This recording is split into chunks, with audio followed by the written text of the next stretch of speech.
हम सब के जीवन में कभी न कभी पत्थरों का योग होता ही। ये संसार हम पर कभी न कभी पत्थर बरसाता ही। कभी हमें बुरा समझकर, कभी हमें असफल मानकर, कभी हमें बुद्धिहीन मानकर। कारण बहुत सारे हैं, किंतु इन पत्थरों से हमें चोट खानी है या नहीं, ये हमारे हाथ में है।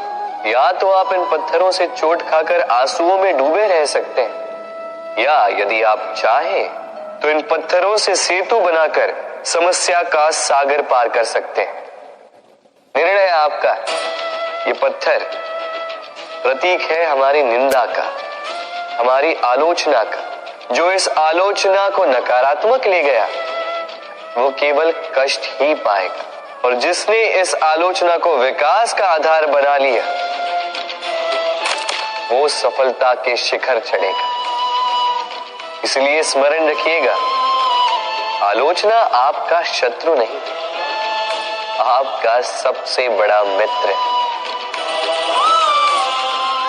राधे राधे। मीठा पानी सबको भाता, परंतु खारा पानी किसी को नहीं भाता। अब सोचने वाली बात यह है कि मोती समुद्र की गहराइयों में ही बनता है। खारे पानी के मध्य में रहकर, हर क्षण भक्षकों से टकराकर, अपने अस्तित्व को दांव पर लगाकर ही सीप मोती प्रदान कर पाती। कभी सोचा है क्यों? क्योंकि बिना संकटों का सामना किए, बिना विषम परिस्थितियों में उलझे आपको सुख प्राप्त नहीं होगा। इसलिए निडर होकर संकटों का सामना कीजिए और मेरे साथ प्रेम से कहिए, राधे राधे। हम सब समय की महत्ता को पहचानते हैं। समय ही हमें बनाता है, समय ही हमें नष्ट कर देता है। कभी समय ठीक चलता है तो कभी बहुत ही खराब समय आता है। विचित्र बात यह है कि हम फिर भी समय को ही नष्ट करते हैं।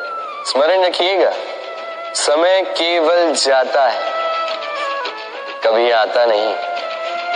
इसलिए समय की प्रतीक्षा में समय व्यर्थ ना करें। जो भी करना है आज अभी इसी क्षण प्रारंभ करें। फिर चाहे वो किसी को सुख देना हो या स्वयं को बदलने का प्रयास करना हो, कुछ भी हो, विलंब ना करें, क्योंकि समय उसी का साथ देता है जो समय का सम्मान करता है।